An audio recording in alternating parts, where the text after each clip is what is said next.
The war in Europe continues to expand. It has already drawn close to the borders of the Soviet Union, but that nation's armed forces are still unprepared for a large-scale war. The Soviet Army and Navy are in the process of reorganizing and refitting. Thus, the Soviet leaders are undertaking every effort to postpone their involvement in the war with Germany. However, on June 22, 1941, without a declaration of war, German units violate the existing non-aggression pact and roll across the Soviet border.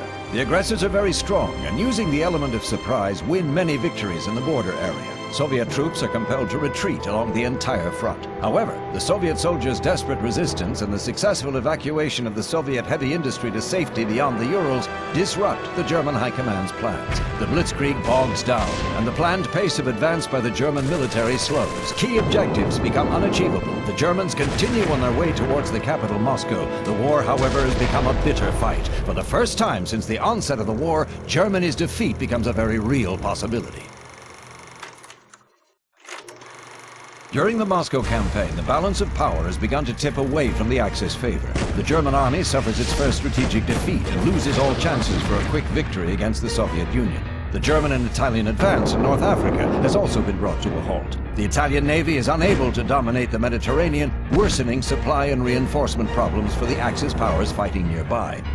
Following Japan's sneak attack on Pearl Harbor, the battle lines are now clearly drawn. On one side, Germany, Italy, and now Japan fight as the Axis powers, while the Soviet Union, Great Britain, and now the United States unite as the Allies. This constellation of powers further shifts the balance of power against the invading German military. However, Germany and its allies still hold the strategic advantage and are determined to pursue their offensive into the Soviet Union. The two nations clash in and around the city of Sevastopol. Sevastopol stands as a proud symbol of Soviet resistance, having already endured more than 11 months of siege by the German invaders.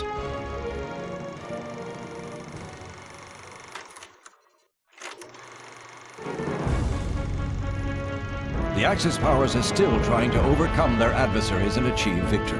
The Soviets are finally positioned on their southwestern front as Sevastopol falls.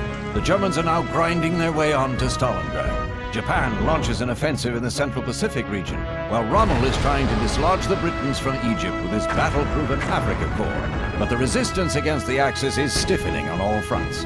With little warning, however, the tide of the war changes dramatically. Rommel's army is defeated at El Alamein, losing Germany's foothold in North Africa. Japan loses 4 aircraft carriers at Midway, and the German army, including von Paulus's 6th Army of roughly 600,000 men, experience a decimating defeat at Stalingrad.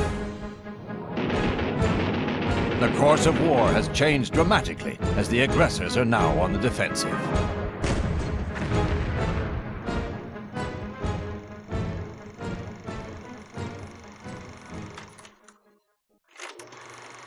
The Allies have completely seized the initiative. Attempts to reverse fortunes have yielded shattering defeats for the Germans at Kursk and for the Japanese at Guadalcanal. But the Axis powers still have quite a bit of fight left in them and desperately press on.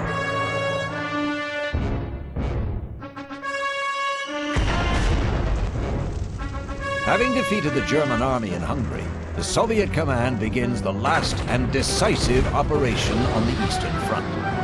Soviet troops, performing an assault across the Oder River, envelop Berlin from both the north and south. Now begins the final assault on the German capital itself. The Soviet military is determined to end the war with Germany decisively, despite fierce resistance.